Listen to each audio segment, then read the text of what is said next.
बिस्मिल्लाहिर्रहमानिर्रहीम।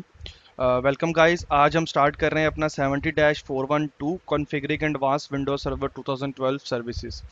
और आज के जो लेक्चर है उसमें सबसे पहला जो हमारा लेक्चर है उस इस सीरीज़ में वो है नेटवर्क लोड बैलेंसिंग के बारे में कि नेटवर्क लोड बैलेंसिंग क्या होती है, किस तरह काम करती है और हमें किस तरह विंडोज सर्वर के एनवायरनमेंट में रहते हुए इसको कॉन्फ़िगर कर सकते हैं। ठीक, आज के लेक्चर में मैं आपको बताऊंगा कि नेटवर्क लोड बैलेंसिंग होती क्या है, वर्क कैसे करती है। ठीक है, फिर हम इसको कॉन्फ़िगर करेंगे। ठीक है, फिर इसके बारे में मैं आपको प्लानिंग बताऊंगा जो आपको करनी चाहिए नेटवर्क लोड बैलेंसिंग डिप्लॉय करने से पहले। नेटवर्क लोड बैलेंसिंग एक फीचर है, आप इसको क्लस्टर भी कह सकते हैं कि क्लस्टर क्या है, नेटवर्क लोड बैलेंसिंग, दोनों के बारे में मैं आपको एक डिटेल्स इस लेक्चर में दूंगा। नेटवर्क लोड बैलेंसिंग आप माइक्रोसॉफ्ट के एनवायरनमेंट में रहते हुए, क्योंकि हम माइक्रोसॉफ्ट को कवर कर रहे हैं तो हम विंडोज सर्वर 2012 को मद्देनज़र रखते हुए उस पर कॉन्फ़िगर करेंगे। लेकिन आप इसके अलावा आपके पास फिजिकली आपके पास बहुत बड़ा एनवायरनमेंट है या आप माइक्रोसॉफ्ट यूज़ नहीं करना चाहते तो लिनक्स के ऊपर भी लोड बैलेंसिंग होती है, लिनक्स के ज़रिए आप कर सकते हैं, या फिजिकली आपको लोड बैलेंसर भी मिलते हैं, आप उसके ज़रिए कर सकते हैं, या आपने स्विच बेस पर अपनी लोड बैलेंसिंग कर सकते हैं। ठीक है, तो बढ़ते हैं अपने आज के लेक्चर की तरफ। माइक्रोसॉफ्ट को मद्देनजर रखते हुए याद रखिए कि लोड बैलेंसिंग का जो कॉन्सेप्ट है वो सेम है, चाहे वो आपकी लिनक्स हो, चाहे वो आपका माइक्रोसॉफ्ट हो, चाहे वो आपका फिजिकल हो, लेकिन उसका जो कंसेप्ट है, ये करता क्या है, किस तरह यूज होता है, वो इन सब में सेम है। ठीक है, तो हम शुरू करते हैं। जैसा कि लिखा हुआ network load Windows network load balancing is a feature that distribute network traffic among multiple servers. Multiple server से क्या मुराद है, मैं आपको किसी एग्जांपल देता हूं कि फॉर एग्जांपल आपके पास यहाँ आपके एनवायरनमेंट में IIS या वेब सर्वर चल रहा है।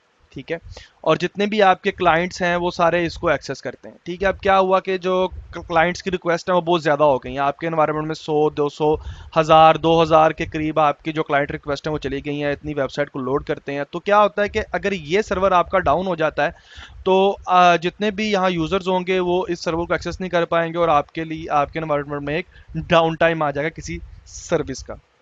ठीक है, दूसरा ये है कि आप इसकी जो लोड बैलेंसिंग है, आप चाहते हैं कि मैं इस नेटवर्क पर इस सर्वर के ऊपर इतना लोड नहीं डालना चाहता, मैं चाहता हूं कि इसका जो लोड है वो शेयर हो दूसरे सर्वर्स के साथ। तो आप क्या करते हैं, आप एक बिल्कुल उसकी रेप्लिकेट, उसकी कॉपी एक IIS वेब सर्वर अपना यहाँ इंस्टॉल कर लेते हैं।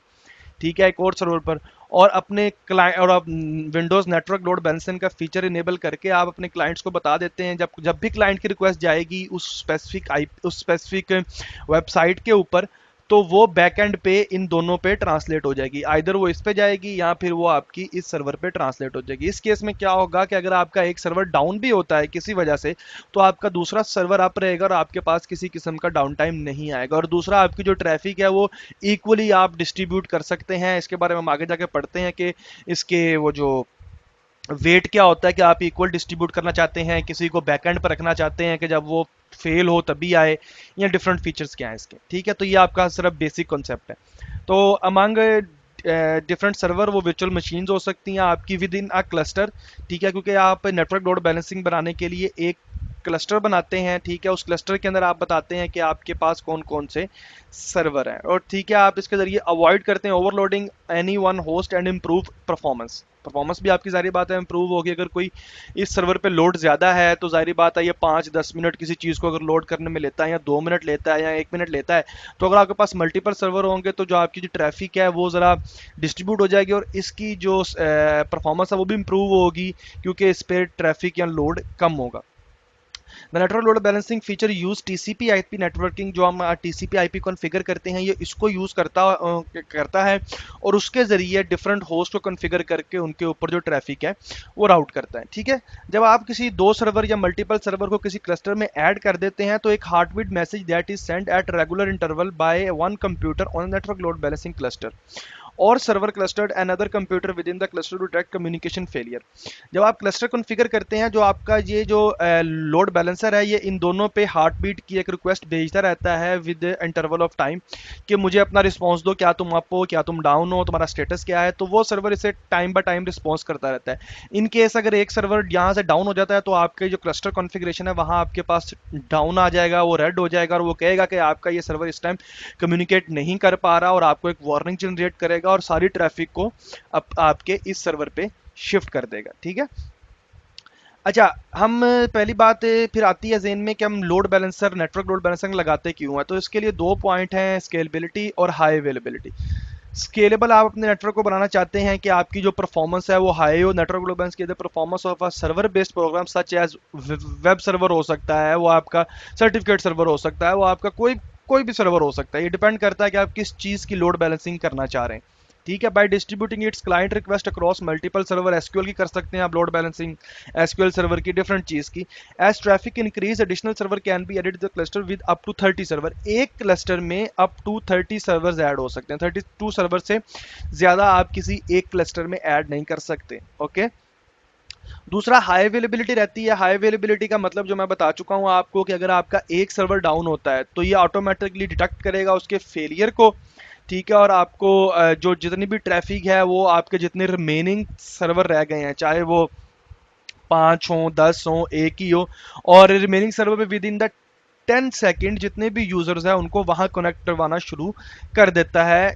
once it's established that your one server is down, it gonna transfer your all network client request to another server. Okay, इसकी मैंने छोटी सी एक पिक्चर बनाई है कि फॉर एग्जांपल आपके पास एक ये क्लाइंट है। ठीक है, ये दो क्लाइंट बैठे हुए हैं। ठीक है, या आपका लोकल लैन एनवायरनमेंट कह लें या आप इंटरनेट कह लें। ठीक है, और आप इससे पहले आपके पास क्या था कि आपके ये अगर ये यहाँ क्लस्टर नहीं था तो यहाँ एक सिंपल एडी थी। यहाँ आप एडी के जरिए आप इसको डीएनएस के जरिए ट्रांसलेट करवा रहे थे, तो जितनी भी रिक्वेस्ट थी वो किसी एक सर्वर पे जा रही थी। ठीक है, अब हमने जब क्लस्टर लगा दिया तो जितनी भी ट्रैफिक है वो यहाँ आएगी इस क्लस्टर के ऊपर, और ये क्लस्टर डिसाइड करेगा कि कौन से पैकेट को, कौन सी रिक्वेस्ट को मैंने किस सर्वर पे सेंड करना है। और अगर इन तीनों में से कोई सर्वर किसी भी टाइम डाउन हो जाता है, फॉर एग्जांपल ये सर्वर डाउन हो गया, तो ये जो क्लस्टर है, जो आपका लोड बैलेंसर, ये आपको बता देगा कि ये सर्वर आपका डाउन है, और जितनी भी आने वाली रिक्वेस्ट होंगी उनको दोबारा इधर ट्रांसफर करना शुरू कर देगा। ओके, तो जब हम इसे नेटवर्क लोड बैलेंसिंग की टेक्नोलॉजी की बात करें, जब इसकी कॉन्फ़िगरेशन की बात करते हैं, तो कुछ चीज़ें आपको मद्देनजर रखनी होती हैं। सबसे पहली चीज़ होती है होस्ट प्रायोरिटी। ठीक है, फॉर एग्जांपल आपके पास यहाँ 2 3 5 6 सर्वर्स हैं। ठीक है, the allow value from range 1 से शुरू होती है, the highest priority to the maximum number of host allowed 32।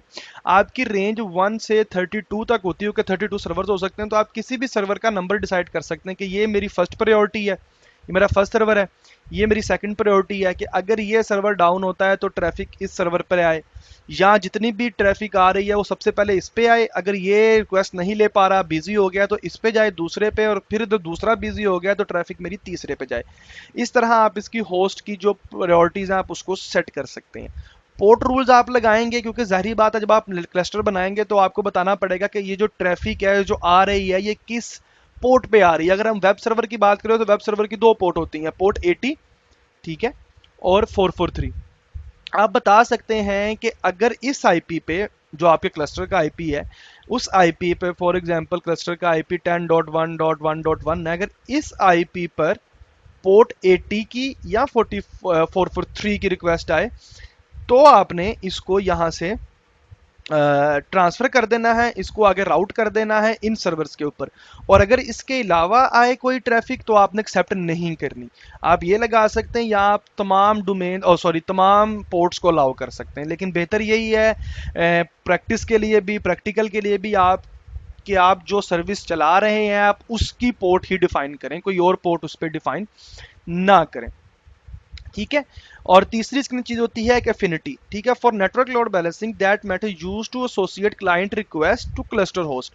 For example आपके पास यहाँ एक दो सर्वर्स हैं आपके क्लस्टर में, और ये आपका जो एनएलबी है वो आपने सेपरेट रखा हुआ है या आपने इन्हीं पे किया हुआ है, ये आपकी मर्जी है। ठीक है, तब आप क्या कहते हैं कि फॉर एग्जांपल एक क्लाइंट की रिक्वेस्ट आई, मैं आपको इसकी पिछली कहता हूँ कि ये जो क्लाइंट है इसने रिक्वेस्ट की एक वेबसाइट खोलने की, इसकी रिक्वेस्ट यहाँ से आई और यहाँ राउट हो गई इस सर्वर पे।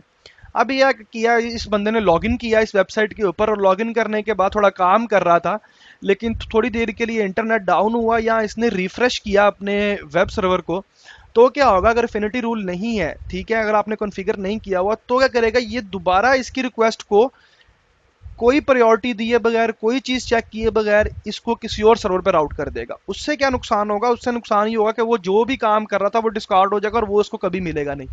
तो इन्फिनिटी रूल से आप यूजर्स के जो आपके हैं सेशन उनको स्टिक कर सकते हैं कि अगर फॉर एग्जांपल इस आईपी ने, इस क्लाइंट ने इस सर्वर के साथ कनेक्शन बना लिया है, तो अब चाहे ये रिफ्रेश करे चाहे जो मर्जी करे, इसका कनेक्शन इसी सर्वर के साथ स्टिक रहेगा अनटिल अनलेस ये सर्वर डाउन हो जाता है, तब इसको आपने किसी और पे राउट करना है। ठीक है, अब वही आपको ये चीज बता रहा है, client request the cluster when no infinity is specified, जब नो इंफिनिटी होगी, all network request are load balancing, जितनी भी आएंगी रिक्वेस्ट उनको लोड बैलेंस करता जाएगा cross the cluster without any respect of their source.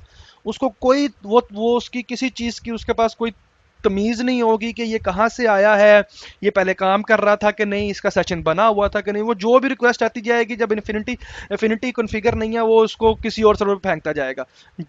जब भी कोई बंदा रिफ्रेश करेगा वो एक नए सर्वर पे खुल जाएगा, रिफ्रेश करेगा एक नया सर्वर खुल जाएगा, जो कि हम अपने केस में नहीं चाहते। अक्सर केस में हम चाहते हैं, अक्सर केस में नहीं चाहते। लैब इन्वायरमेंट में मैं चाहूंगा कि मेरा नो इन्फिनिटी हो, कि मेरा वेब सर्वर है, स्टैटिक है, ट्रैफिक राउट हो। लेकिन अगर आप रियल इन्वायरमेंट में काम कर रहे हैं, फॉर एग्जांपल आपने आरडीएस कॉन्फ़िगर किया हुआ माइक्रोसॉफ्ट का, तो आरडीएस कॉन्फ़िगर किया, लोग लॉगिन करते हैं, जो आपकी वर्चुअल ऐप्स हैं या वी डेस्कटॉप है उसको एक्सेस करते हैं, तो उस केस में आपको इन्फिनिटी डिफाइन करना होगी, वरना आपके सेशन स्टिक नहीं रह पाएंगे। ओके, जब हम नेटवर्क लोड बैलेंसिंग की बात करते हैं, जब इसको कॉन्फ़िगर करते हैं, तो सबसे पहले में सबसे मेन चीज़ हमारे ज़हन में होनी चाहिए यूनिकास्ट एंड मल्टीकास्ट। ये दो एक टेक्नोलॉजीज़ हैं जो नेटवर्क लोड बैलेंस यूज़ करता है। ठीक है, ये क्या है हम पढ़ते हैं।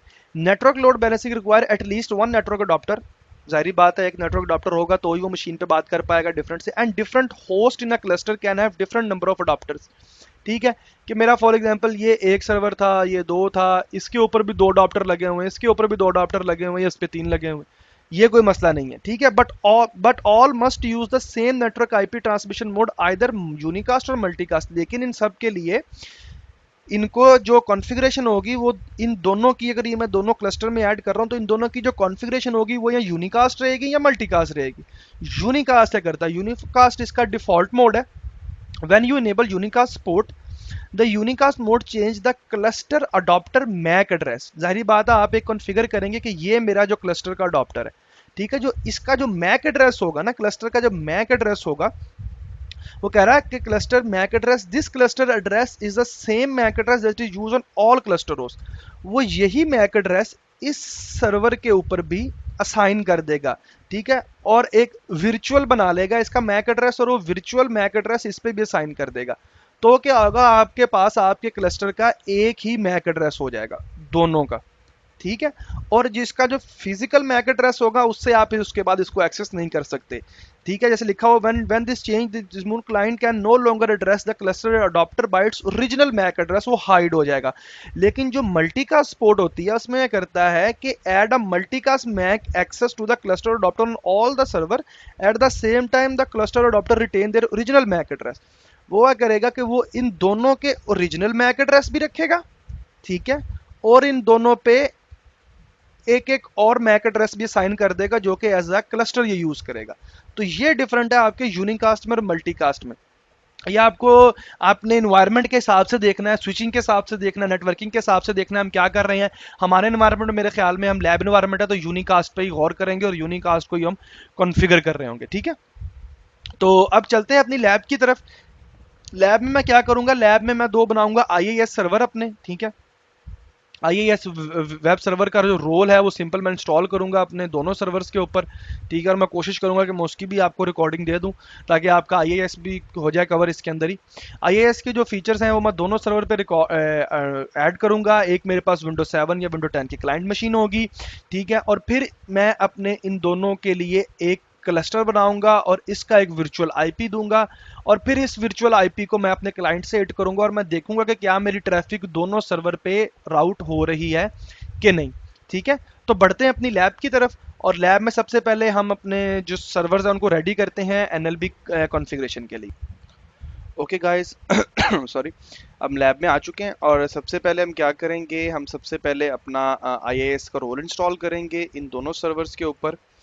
ठीक है, ताकि हमारी जो वेब सर्वर है वो इनेबल हो जाए और हम उसकी लोड बैलेंसिंग को चेक कर सकें। आईएएस के रोल के लिए आप क्या करेंगे, आप अपना सर्वर मैनेजर को ओपन करेंगे। ठीक है, और ऐड रोल्स एंड फीचर, जैसा कि आपको पता है सबसे पहली चीज़ हमारी ऐड रोल्स एंड फीचर में जाएंगे और नेक्स्ट करेंगे, रोल बेस्ड में जाएंगे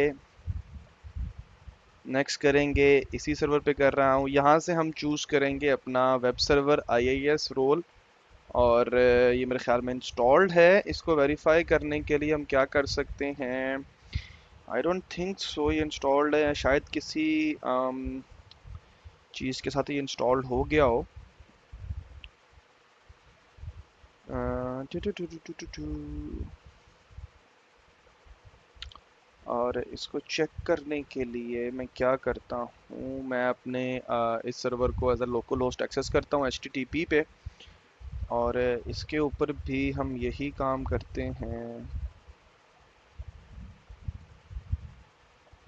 ओके, आस्क मी लेटर, और यहाँ अगर मैं लोकल होस्ट लिखूँगा LOCALHOST, तो अगर मेरा IIS कॉन्फ़िगर्ड है तो इसको यहाँ चलना चाहिए। ठीक है, तो इट्स लुक्स लाइक ये कॉन्फ़िगर्ड है इसके ऊपर। और इसी तरह मैं DC में जाके भी अपने IIS को वेरीफाई कर सकता हूँ।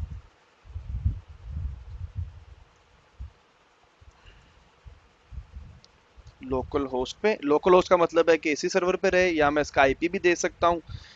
तो IP से ये इस सर्वर को एक्सेस कर लेगा। हम्म,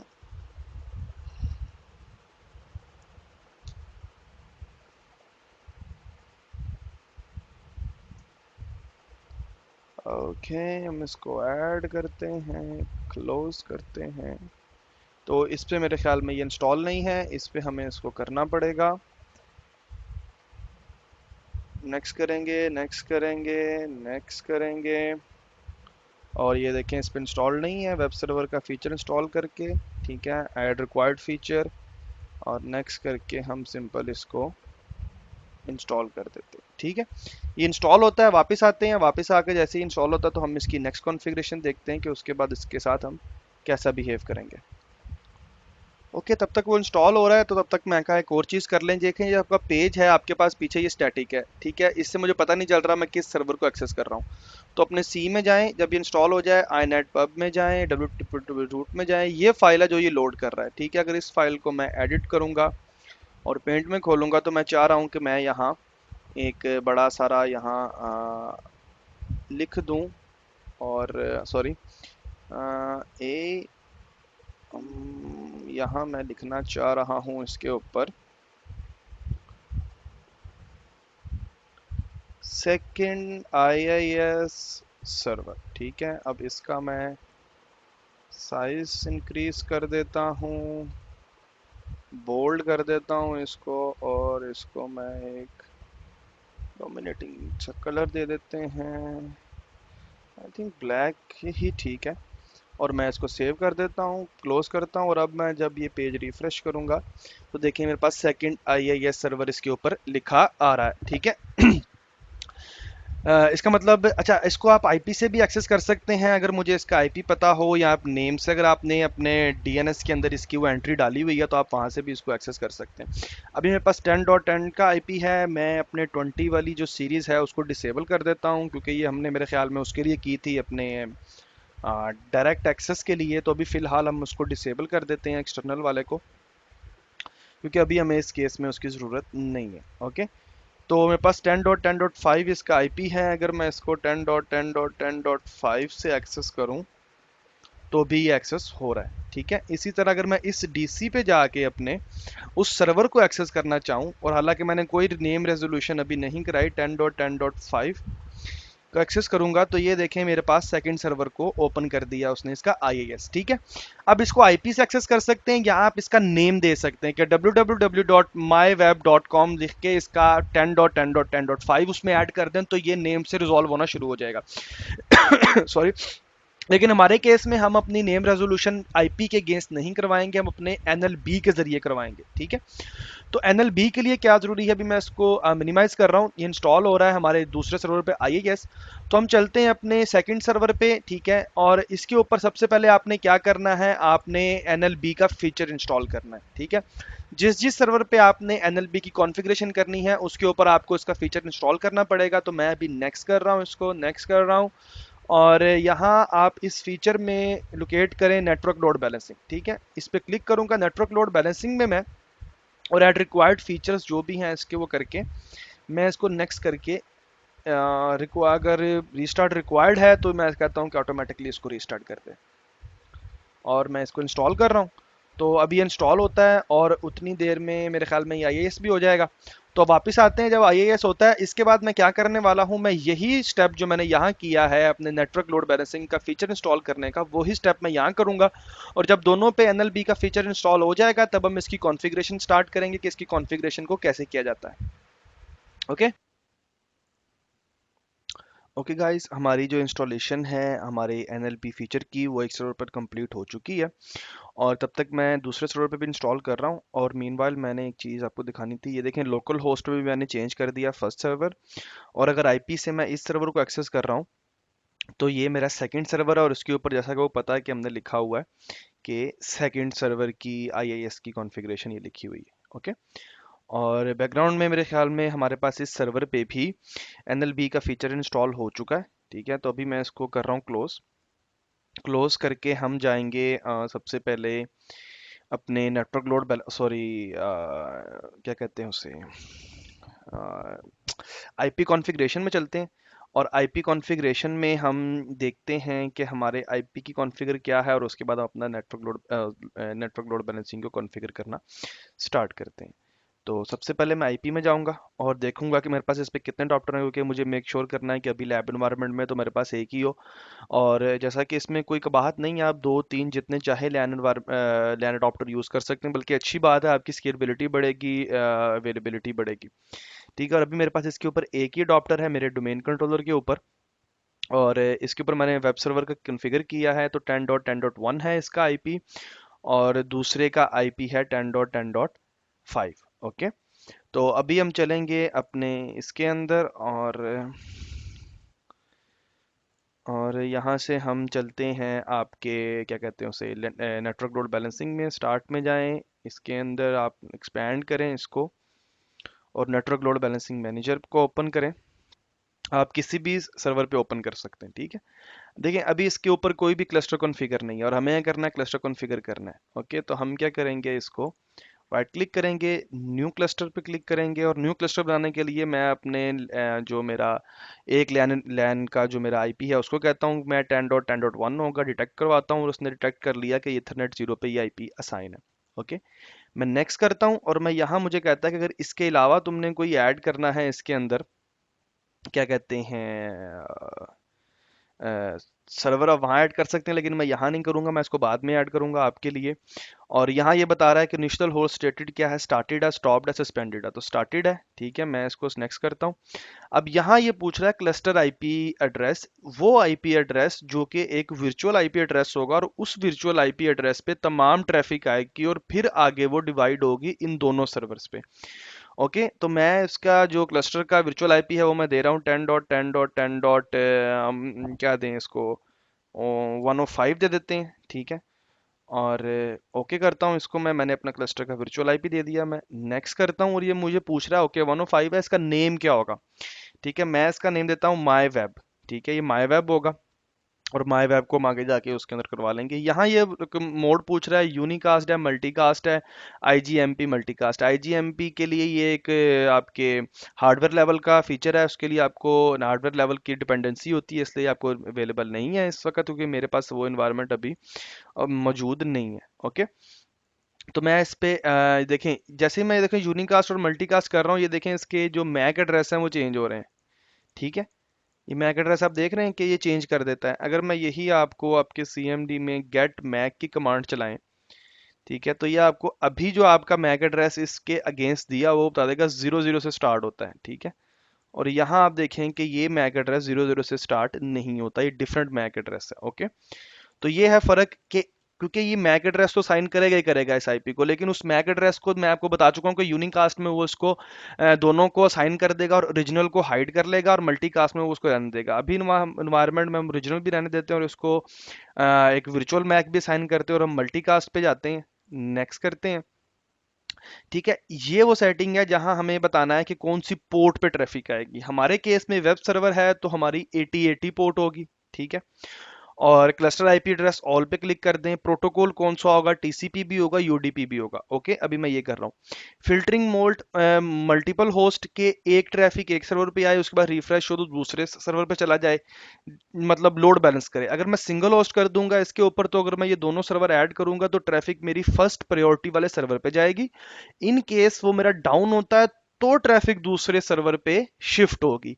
मल्टीपल होस्ट में क्या होगा कि ट्रैफिक दोनों पे बराबर ये शिफ्ट होती रहेगी। एफिनिटी का मैं बता चुका हूँ कि अगर मैं सिंगल रखता हूं तो ये याद रखेगा कि अगर फॉर एग्जांपल किसी यूजर ने वेबसाइट एक्सेस की और उसके नेटवर्क में थोड़ा सा डिस्टरबेंस आई उसके इंटरनेट में, उसको रिफ्रेश करना पड़ गया, जब वो रिफ्रेश करेगा तो क्लस्टर उसको दोबारा किसी और सर्वर पे ट्रांसफर कर देगा। कोई उसकी तमीज नहीं रखेगा कि इसने पहले कनेक्शन बनाया था कि नहीं। ठीक है। और नेटवर्क में भी यही है कि वो सिंगल आईपी को देखेगा। अगर नेटवर्क डिफाइन कर देंगे तो वो पूरे नेटवर्क को ही शिफ्ट करेगा उस तरह। तो अभी मैं इसको नन रखता हूँ क्योंकि हमने बार बार रिफ्रेश करना है और देखना है कि हमारी ट्रैफिक दूसरे सर्वर पे शिफ्ट हो रही है कि नहीं। ओके, अभी मैं इसको यहाँ से नन करके इसको ओके कर देता हूँ। ठीक है, और मैं यहाँ से इसको फिनिश कर देता हूँ। अब देखें फिनिश करने का ये देखें थोड़ा टाइम लेगा ये, क्योंकि इस सर्वर के इस आईपी इस पे हिट कर रहा है और इसके ऊपर जितनी भी एनएलबी की कॉन्फ़िगरेशन है वो ये सेट कर रहा है। ओके, तो वेट करते हैं इसका। देखिए अभी तक मैं एक सर्वर पे हूँ, मैंने दूसरे सर्वर पे अपने कुछ भी नहीं करना। ठीक है, वहां से मैंने कॉन्फ़िगरेशन नहीं करनी। हाँ, वहां से मैं कनेक्ट करवा सकता हूँ इसको इन केस मुझे देखने की जरूरत पड़ती है अपना एनएलबी का क्लस्टर। ठीक है।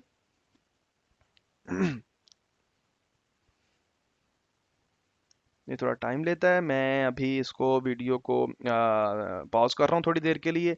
जैसे ये कंप्लीट होता है फिर वापस आते हैं और फिर देखते हैं कि नेक्स्ट हम दूसरा सर्वर इसके अंदर कैसे ऐड करेंगे एक ही क्लस्टर के अंदर। ओके, तो जैसा कि आप देख चुके हैं कि ये ऐड हो चुका है एंड कॉन्फ़िगरेशन चेंजेस इसकी हो चुकी हैं। और अब मैंने क्या करना है, अपना जो दूसरा सर्वर का आईआईएस सर्वर की जो पोर्ट है वो इसके अंदर ऐड करनी है, मतलब दूसरा सर्वर अपने एग्जिस्टिंग क्लस्टर के अंदर ऐड करना है। तो मैं इस पर राइट क्लिक करूंगा, ऐड होस्ट टू क्लस्टर करूंगा और अब मैं आईपी दूंगा अपने दूसरे सर्वर का। ठीक है, तो मैं इसको 10.10.5 देता हूँ और आई थिंक मेरा 10.10.5 ही है। ओके, तो it will take some time, ये डिटेक्ट करेगा, नेटवर्क में देखेगा 10.10.5 किसके पास है और फिर उसको ये इसके अंदर ऐड करेगा। ठीक है, ये उसके जो क्रेडेंशियल्स हैं वो मांग रहा है और मेरे ख्याल में इसको नहीं मांगने चाहिए, लेकिन बहरहाल हमारा जो डोमेन एडमिनिस्ट्रेटर है मैं अभी वो दे रहा हूँ क्योंकि ये इसको कनेक्ट करने की कोशिश कर रहा है। और वो है जी माई लैब बैकस्लैश एडमिनिस्ट्रेटर और है जी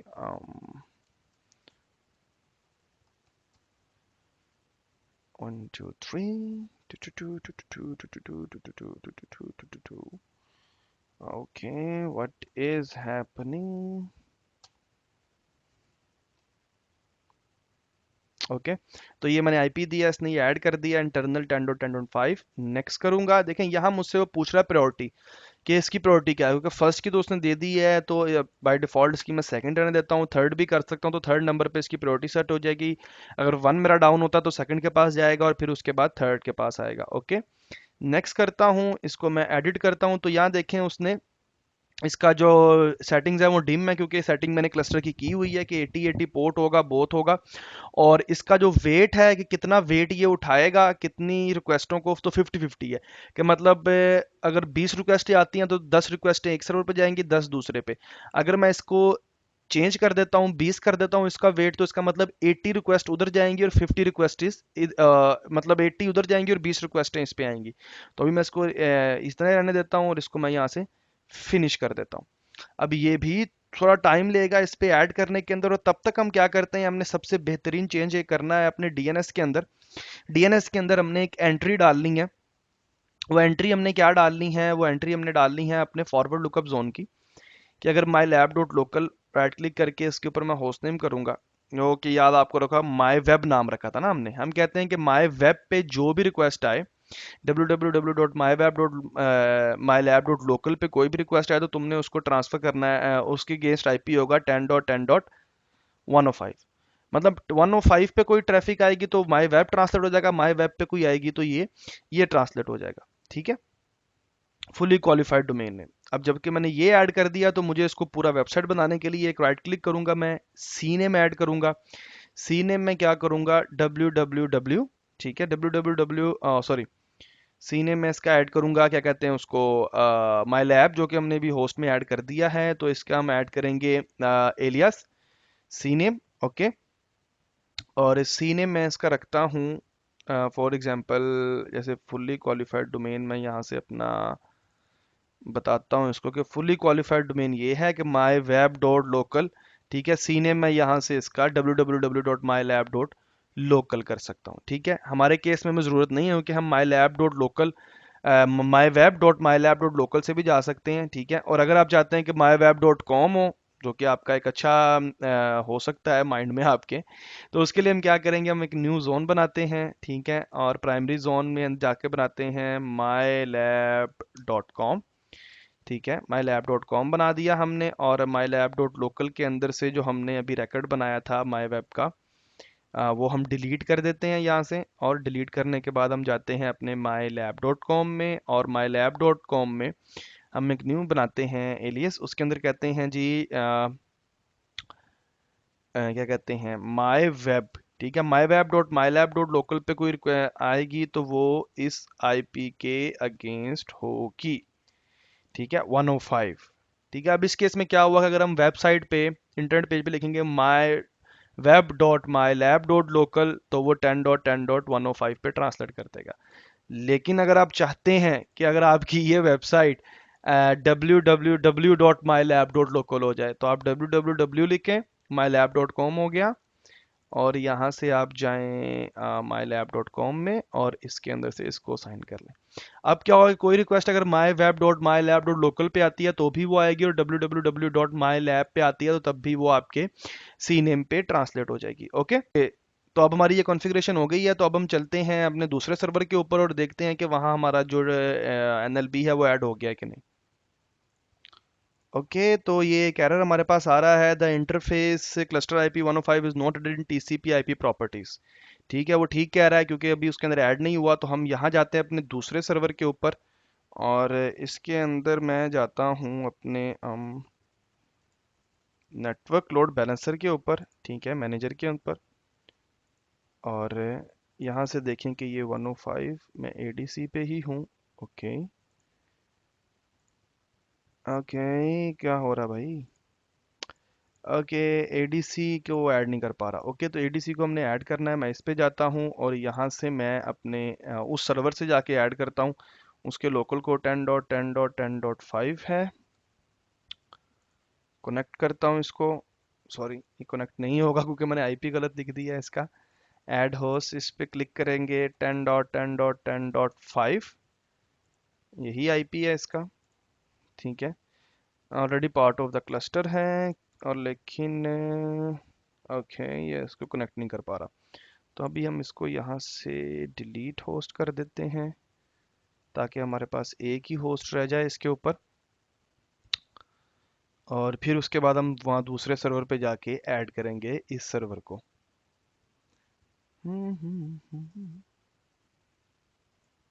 वैसे नॉर्मली एरर आते नहीं होते, लेकिन मेरे साथ कुछ मसला हो गया था, मैं अपने एडमिन का पासवर्ड भूल गया था। तो मैंने बैकएंड से थोड़े चेंजेस करके सीएमडी से कुछ पासवर्ड शासवर्ड चेंज किए हैं, तो मेरे ख्याल में उस वजह से ये कंफ्यूज हो गया है। इसको पासवर्ड सही रेप्लिकेट नहीं हो रहे, तो इसलिए वो कम्युनिकेट नहीं कर पा रहा दूसरे सर्वर से प्रॉपरली। बहरहाल ये भी एक ट्रबल शूटिंग का तरीका है। अगर आपके साथ ये मसला आ जाता है तो उसको कैसे आपने हैंडल करना है वो भी आप यहाँ देख लेंगे। तो अभी ये रिमूव मैं कर रहा हूँ, बिगन कॉन्फ़िगरेशन। ओके, चले मैं अभी वीडियो पॉज कर रहा हूँ, ये कंप्लीट होता है, रिमूव होता है, फिर दूसरे सर्वर पे जाके हम देखते हैं कि ये क्यों वहाँ से मसला कर रहा है। ओके, तो ये दोनों सर्वर मेरे पास आ चुके हैं। अब क्वेश्चन ये कि मसला क्या था मेरे एडीसी के ऊपर। आपको याद होगा कि मैंने इंटरनल और एक्सटर्नल दोनों ऐड किए थे। तो जो ऐड किए थे मैंने वो मेरे मसला कर रहे थे, तो मैंने क्योंकि एक मेरा डिसेबल था, और वो उसको मैंने यूनिकास्ट में कन्वर्ट नहीं किया था, इनेबल होता था वो कन्वर्ट होता, तो मैंने उसको वहाँ से रिमूव कर दिया। तो अब मसला हल हो चुका है और अब मेरे दोनों सर्वर यहाँ अवेलेबल आ चुके हैं। अब हम क्या करते हैं, अब अपनी विंडोज़ खोलते हैं, और यहाँ मैं लिखता हूँ www.myweb.com। ठीक है। अब ये हमारे डीएनएस पे डिपेंड करता है, क्योंकि इसका कोई ताल्लुक नहीं है दूसरे से, क्या कहते हैं उसे, हमारे क्लस्टर से। क्योंकि अगर ये चल रहा होगा माई वेब डॉट माई लैब डॉट लोकल, ठीक है। ओहो, चल जा भाई। एक तो यार इंटरनेट एक्सप्लोरर है जो माई वेब डॉट माई लैब डॉट लोकल, तो ये अब उसको एक्सेस करेगा और अब देखते हैं कि हमारे पास इसके ऊपर क्या रिस्पॉन्स आता है। और बल्कि हम काम करते हैं, एक हम अपनी एक विंडोज़ 7 की मशीन या विंडोज़ 10 की मशीन एक ऑन कर लेते हैं, ताकि हम बिल्कुल वो देख सकें कि क्लाइंट साइड से क्लाइंट जो है वो किस तरह इसके ऊपर आएगा। जब तक विंडोज़ हमारी ऑन हो रही है, और अब हम क्या करते हैं, मतलब तब तक एक टेस्ट कर लेते हैं, एन एस लुकअप करते हैं। और एन एस लुकअप के अंदर हम देखते हैं कि माई वेब डॉट माई लैब डॉट लोकल के अगेंस्ट कौन सा आईपी है। वो कह रहा है माई वेब डॉट माई लैब डॉट लोकल के अगेंस्ट मुझे कुछ नहीं मिल रहा। ठीक है, अब हम चलते हैं अपने डीएनएस मैनेजमेंट के अंदर, और हमने जैसा कि यहाँ बनाया था एक ये सॉरी, माई वेब माई डॉट लोकल के अगेंस्ट कुछ नहीं होगा मेरे ख्याल में। हमें यहाँ से ये हमने एंट्री डाली थी, चेंज की थी हमने, और वो एंट्री क्या थी कि माई वेब, ठीक है, डॉट माई लैब डॉट कॉम। ठीक है, तो ये कह रहा है कि माई वेब डॉट माई लैब डॉट कॉम की अगेंस्ट 105 है। और अगर मैं माई वेब डॉट कॉम करता हूँ, सॉरी, एन एस लुकअप,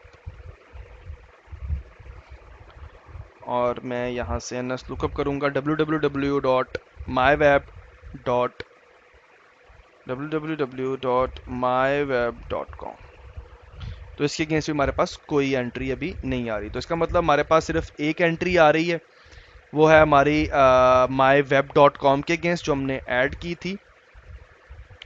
ठीक है, और एक आ रही है www.mylab.com। तो एन एस लुकअप करेंगे अगेन, देखने के लिए कि हमारी जो सेटिंग है डीएनएस के अंदर वो ओके है कि नहीं, और माई लैब डॉट कॉम, www.mylab.com, तो इसके अगेंस्ट भी हमारे पास 105 का आईपी आ रहा है। ओके, तो विंडोज 7 की मशीन पे चलेंगे, और विंडोज 7 की मशीन पे हम अपने इंटरनेट एक्सप्लोरर से, क्रोम से, जो भी इंटरनेट ब्राउज़र वहाँ अवेलेबल होगा, और वहाँ से हम एक्सेस करके देखेंगे www.mylab.com को। नेम मुझे बहुत कंफ्यूज हो रहे हैं, एक है www.mylab.com और एक है हमारे पास www.myweb.com। ठीक है, क्योंकि हमने दो एंट्रीज की हैं। तो अभी मैं इसके अंदर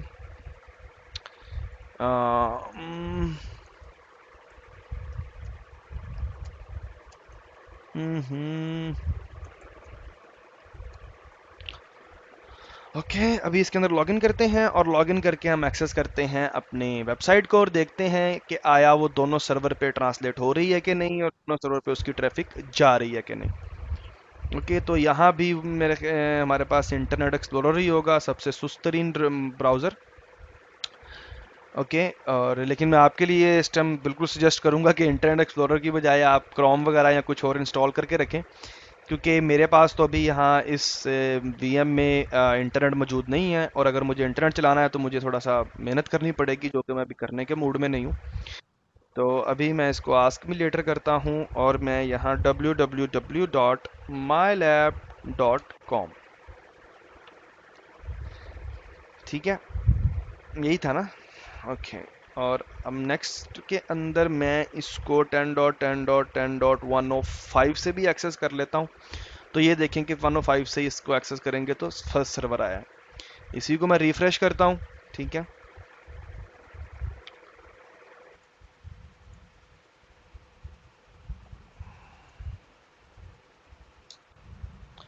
mylab.com से भी देखें फर्स्ट सर्वर मेरे पास आ चुका है, और अगर मैं इसको रिफ्रेश करूँगा तो ये फर्स्ट सर्वर पे ही इसको अभी लेके जा रहा है। ठीक है, तो अभी इसको मैं ब्राउज़र को, एक मिनट, क्लोज करता हूँ, इसको कॉपी कर लेते हैं, और ऑलवेज क्लोज कर देते हैं ब्राउज़र को, दोबारा ब्राउज़र खोलते हैं। ठीक है, और यहाँ मैं mylab.com देता हूँ दोबारा। तो अगर ये मेरे फर्स्ट सर्वर पे लेके जा रहा है, क्योंकि इसने नेटवर्क रखा हुआ है, क्योंकि वो इतनी ज़्यादा जो क्या कहते हैं उसे, ट्रैफिक है वो नहीं आ रही, ट्रैफिक एक ही मशीन से आ रही है और एक ही मशीन से उस को वो एक ही तरह ले रहा है। यार आई हेट इंटरनेट ब्राउज़र, ये बार बार उसको ब्लैंक कर देता है। ठीक है, बहरहाल ये हम इससे चले जाते हैं। ठीक है, फर्स्ट सर्वर, अब हम क्या करते हैं, अब हम फर्स्ट सर्वर को डाउन कर देते हैं। डाउन कैसे करेंगे कि मैं, ये मेरा फर्स्ट सर्वर है, मैं इसको क्लिक करके इसके स्टेटस को स्टॉप कर देता हूँ। स्टेटस मेरा स्टॉप हो गया फर्स्ट सर्वर का। अब जब मैं रिफ्रेश करूंगा तो जाहिर बात है मैंने उसी ये नेम से जाना है, उसी आईपी से जाना है, 10.10.15 से। ठीक है, ओ सॉरी 105 से। तो अब इसको जो मेरी ट्रैफिक है उसको दूसरे सर्वर पे राउट कर देना चाहिए।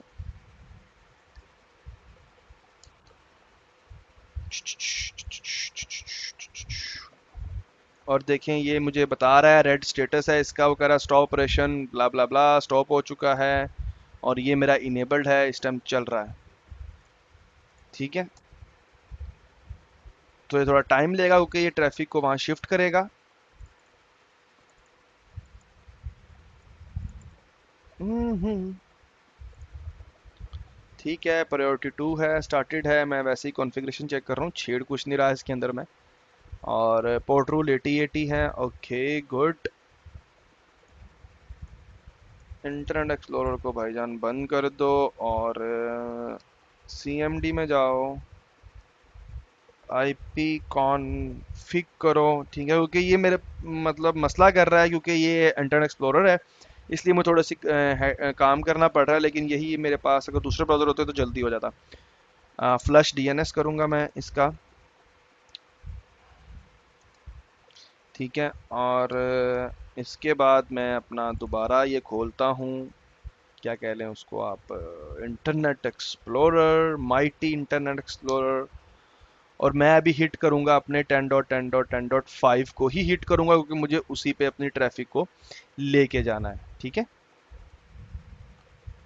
ओके, तो ये रिफ्रेश हो चुका है और ये सेकंड सर्वर पे जा चुका है। हमारी जो ट्रैफिक है देखें उसी आईपी के ऊपर 10.10.10.105 के ऊपर। इसी तरह आप अपने सर्वर की कनेक्टिविटी चेक कर सकते हैं और इसको यहाँ से एक दूसरे के साथ कम्युनिकेट करवा के चेक कर सकते हैं।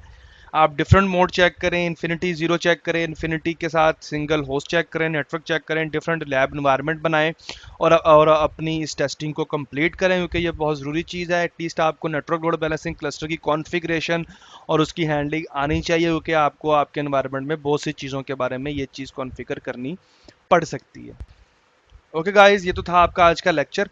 और आज के लेक्चर के हवाले से मैं एक आपको रिकमेंडेशन लाजमी दूंगा कि ये जो लैब टेस्ट है ये अपना एडी पे कभी भी मत करिएगा, क्योंकि एडी की और भी बहुत सी पोर्ट्स होती हैं जो उसके साथ मसला कर जाती हैं और आरपीसी सर्वर अनअवेलेबल हो जाता है, जिसकी हम एरर भी देख रहे थे। ठीक है, तो मेक श्योर करें अगर आप वेब सर्वर का टेस्ट करना चाहते हैं, एनएलबी करना चाहते हैं, तो इसके लिए दो सेपरेट जो सर्वर्स हैं उनका इंतखाब करें।